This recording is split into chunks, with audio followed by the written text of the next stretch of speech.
Okay, we're in the living room here. The only windows that service this living room, I'll just pan around here and show you. All the light comes in from these windows here. And if you want any air, you need to open these two sets of windows. Lights come through the door, of course. These needed to be pried open.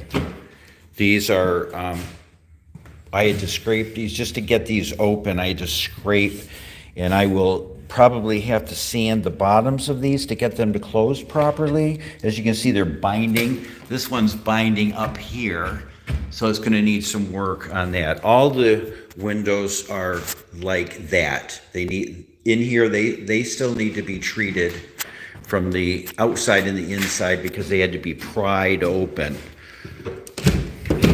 So these are binding down here. So I'm going to belt sand those. All the woodwork has been scraped. Now along here on every window and every door, you can see right here, it's been primed, but you can see where this had to be scraped off. What was happening was with the shift, with the seasons, we get wood expanding and contracting, and underneath here is a very shiny lacquer finish where the paint started to bubble. That needed to be scraped and primed on every joint, and you can see it right here. And you may wonder, why is this so time consuming? So this is part of it. So this is handling the woodwork. This is still going to need some scraping and then painting. And so this will need to be primed. When you wonder, why does this take so long? So you've got walls here where every place you say white, there is work done. Up along the corners here where the ceiling and the walls meet, there was all kinds of cracking and gaps. And what happens with this wood, this particular house is built with what we call hard coat. So there's drywall first gets nailed up. Then somebody comes in and smooths on plaster over top of it. So that top layer is breaking off. And that's what's happening here all throughout. We're all where you see these repairs. And each repair requires, it has to be scraped. It has to be primed with primer. Then it has to be filled with mud. And then when it dries, you come back and sand it. And then when that dries, you come back and sand it and mud it. So there's usually 2 or 3 cycles of applying mud and sanding. Apply mud, sand. It's very dirty, dusty work. We have dust mass over here. But if you look at why would this take so long? The edges along here, if you see how smooth it looks along where the walls meet the ceiling, it was nothing like that. And the same thing along here, where you've got where the 2 walls meet. We use a special tool that rounds this corner off, and so that's why that looks so nice and round like that. Here's another big spot where it was, and I could show you in the bedroom here what we're dealing with. So here's a spot right here where you can see the plaster that I was talking about is flaking off. So we have to go and scrape along there and remove the loose top layer because it's not adhered to the drywall underneath. Now, this shows it in this stage. This has been scraped. It's been primed with a primer to glue down the edges. And now we'll come in with mud and go over it. And then we'll sand that. And then we'll put more mud on it. And then we'll sand that. And maybe that might be enough, but there might be a third round where we put more mud on and sand it until we get it to an acceptable level. And so you've got 3 or 4 in this bedroom here that you can see are ready to do. And so we'll be putting mud on these. And so we're working on the rooms consecutively. If you look at the ceiling is in incredibly good shape. Now, all those joints, after we removed the drop ceiling, those joints were falling apart. So this was where you see this. I had to jack this up with a jack and plywood and 2x4s with a T, and then jack this up and run screws into the ceiling joists. Same thing on every joint. You can see a screw underneath there. So this had to be jacked up. Now this part right here is hanging very low because this 2x4, somebody had come in here and put above here, they put 2x4s to hold up the roof. But what we got here is 2x4s that go from all the way to that wall, all the way to this wall. And so we got some sagging in here that happened. And this before yesterday had a big old gap in it. So we put the first layer of mud on there. We're going to sand that down and then try and feather it so it doesn't show that it's drooping as much. So if we continue around here, yesterday I caulked this door. Now when you're caulking, it's time consuming because you start up here and you run your caulking down, and there are gaps that look nasty. And so you go around to all of them. Now this door has been worked on. There must have been some damage here because this trim was cut. It's rough. It was cut with a table saw. Same thing with this. So some of this trim was replaced on this door, but most of the other doors, they were not. But there's caulking along here. There's caulking along here. It looks like there's a little spot there. But it's literally going around and filling in all those cracks. And see, there's a little spot here where it shrunk and might need a little more caulking in there. But once you get the caulking done, then you can prime the whole thing. I did do some priming on this door already where we talked about how we had to scrape loose paint off of it.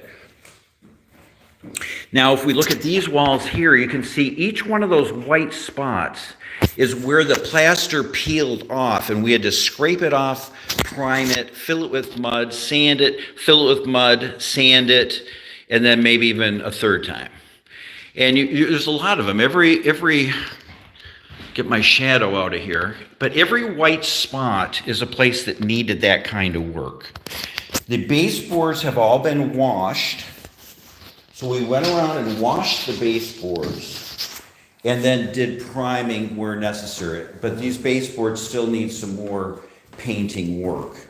But like this wall corner is beautiful. All the wall corners look really good. This door is same thing up here. You can see where that had to be scraped off. Now this door is over where the termites were, and this got affected. And I either need to cut that wood out of there or fill it with plaster or Bondo and paint it. Or maybe just cut out a section. But if I were to remove this, the best way to do it is to take this trim off and this trim off, and that's going to make a mess out here. So I'm thinking of just filling this in with plaster. Now also in the living room here, we have the problem that I had to move, I removed the baseboard here. And I picked up one by to fit, and I can sand it and put it in, but I have to prep it first. So I'm going to need to do something with these edges where the damage is, because the wood will come out to about here, and so there'll still be a reveal. Maybe we could fill that with epoxy or Bondo or something. Along here, we're going to need pieces of wood. Before I put that trim back on, and I do have the trim. I bought the trim. But we have to replace the hardwood that has gone bad. So we're going to need a couple strips of it in order to fill that in. So the one long one that goes up to there, down to here, and then one behind it. We're going to have to finagle something behind the first one. And I've been scraping that out in order to try and assess what pieces we need to put in there. So that's pretty much in a nutshell what's going on with the living room. I worked on this little cubby here yesterday, and we need to put some caulking along here. I've swept off the ceiling partly, but I'm still seeing some things that have to be swept off of the ceiling. There is one nail sticking out. I brought my grinder to get rid of that nail, cut it behind, then it'll need some mud on it, and then that's sanded, of course. Every time you add mud, you have to sand it. The good news is this room, this is would be what's the northeast bedroom. And I've got this, all the windows have been worked on. These do not open. These two do not open. You saw the can of worms that are created in the other room. So these windows, if anything, should be replaced probably. But these double hung sashes, we were able to take them all apart and scrape them down. So each one of these staves has been scraped, primed, and 2 coats of paint. The windows we took out so that we could work on them. On both sides have been painted. This, you get these windows out by removing the trim that goes down here. This trim is on the table right here and will be installed back in. But I have to put a coat of finish paint. These have had 2 coats of primer so far. Also, this was loose. This is a quarter round that was at the bottom of the floor here. So I'm going to put a coat of finish paint. This is set up to go here. It's got the semi-gloss paint, white paint, which will go on these pieces of wood, and then they will be installed. But this room is looking pretty good. There is some bleed through of the paint, which is disappointing. This is but even with a couple coats, it looks pretty good. The next rooms, when we work on those, we're going to use an oil-based primer that should help to stop the bleed through, even though it's hard to work with. Now, this is the access to the attic. You just put a small extension ladder up there, and I've got photos that I took up there, but I can send you those photos, and that's how you get up in the attic. I did climb up there, and we needed to locate the rafters in order to screw them up in the living room. And so it took some climbing up in there and figuring out where things were. All the trim in here has been, the doors have 2 coats of primer and 2 coats of finish paint, and they look pretty good. So this trim is looking pretty good. I have a list here to get 1 switch plate cover and 3 outlet covers, and those will be brand new, and they're cheap, and it makes it look really nice. The closet has been gone through and sanded and mudded. Incidentally, out in this room was the same drill as you saw in the living room. There was tons and tons of repairs to do to the walls and ceilings. It's very time-consuming work, as I explained to you, that it requires scraping, priming, mudding, sanding, mudding, sanding, mudding, sanding, and then going back and touching up, finding little nits and filling them. And even just to a basic standard of what we would call acceptable workmanship. In the closet here, was more of that, and this has been primed and some finish paint put on the trim, but it could use another coat of flat paint. That's in the closet. The door has to be painted. So the plan is to put the doors on a sawhorse. And this is the other bedroom up here we're coming in. And we've got 3 sets of doors. There's a set, there's a set, and yeah, there's 2 doors there. So this room has had periodic work done on it as we're going. There's been a lot of wall repair. As you got the mud and your knife out, you go around and you look for places to put mud. And then you come back and you sand. And then same thing here. All these lines here had to be scraped down and primed and then caulked where necessary. But this room is actually one of the probably the best room, except for the closet. But we've got 2 sets of windows here. We got a set of windows here, and we got windows here, and another set there. So we got 3 sets of windows. This is a really nice, bright room, would make a good bedroom. And of course, I've got sawhorses set up that I can get work done here or have people doing work.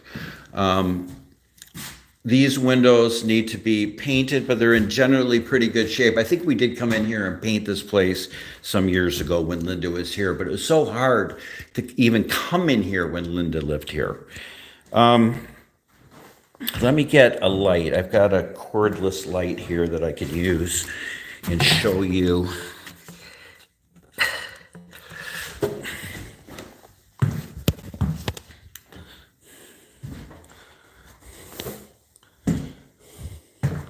All right, this is the closet, and you can see it. It can be hard to see when we put the light at an angle to the wall. You can see where it needs work. This is where the chimney is back here. As you can see, the chimney is right here. This is a closet that's in the kitchen, and this is where they kind of got in here. And there's some quite. Yeah, it's not that great, but these are the boards that go on the outside along the 2x4s. As you can see in behind the wall there, they first put on the 2x4s, then they put these planks over it, and then they put the lap siding over top of that. So you can see where there's some damage here, but I've got a 2x4 cut, and it will go right in next to this. We call it sistering. And we've got the board. I just pulled it out so that we could do some work on it. Because I figured when they spray it, I don't want my new 2x4 sprayed. Down here, because I have to work with it and hold it. Down here, the ends of these floorboards need work. And I was thinking about buying some oak at Menards and then put it on the table saw and slice it down. But you can see here where, yeah, we got to do something. We either have to fill it or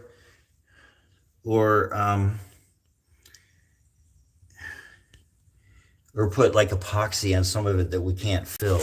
Like over here, you're probably gonna have to use epoxy or something. So that's the closet, and I have the drywall to go ahead and put on that when I'm done. So I'll keep the tour going here. I need to. And so that other closet will have to be mudded, obviously. This closet is going to require some mudding and sanding. It doesn't have to be perfect, but that's what we got left to do. There's a bunch of cobwebs up in here. But then we'll lay the doors out on the sawhorses and get those doors primed and painted. And for each item, you have to kind of ask yourself, well, how long would it take to do this thing? So there's a saying that you can have it fast, cheap, good. Pick 2. So yes, it takes longer if we have, if you had a crew of 12 guys, but somebody's got to pay for that. Somebody's got to find them, or recruit them, and then assume liability for paying them for any insurance or whatever. You're usually better off sticking with a small group of people. This is what we do on our rental properties when we turn them around. Okay, so now we're at the front door again, and you've seen the room that's pretty much almost done. You've seen the living room, and you've seen what's left to do. There's very close to being able to be painted. And you've seen this, which would be the south bedroom. You can see that does need a coat of paint and a minimal amount of prep work. Now we have to look at the kitchen.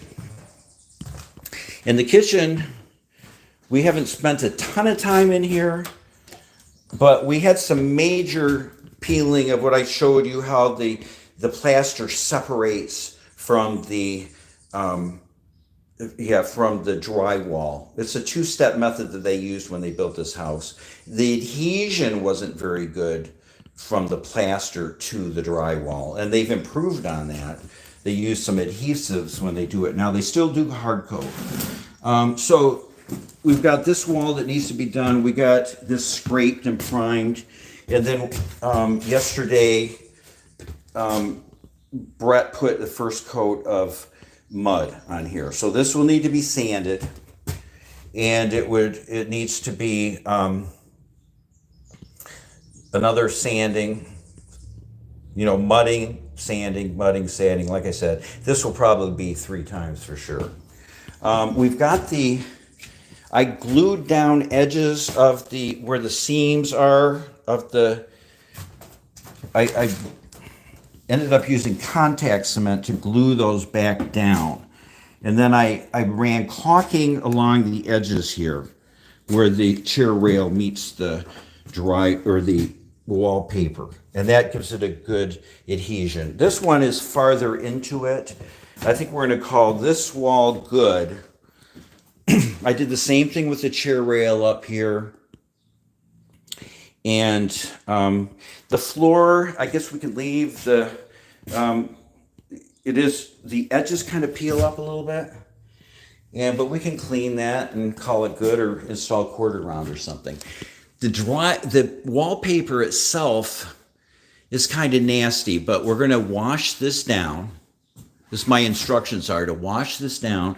These windows too need to be washed down really well. Actually, this whole kitchen is kind of the last thing that because we kind of work out of here. We've got our paints and our paint brushes and stuff, so it's kind of hard to get everything here. Now here's that's right, we haven't seen the bathroom yet, but here's the medicine cabinet out of the bathroom. That will obviously have to be cleaned and spray painted. I did pick up some white spray paint for this job.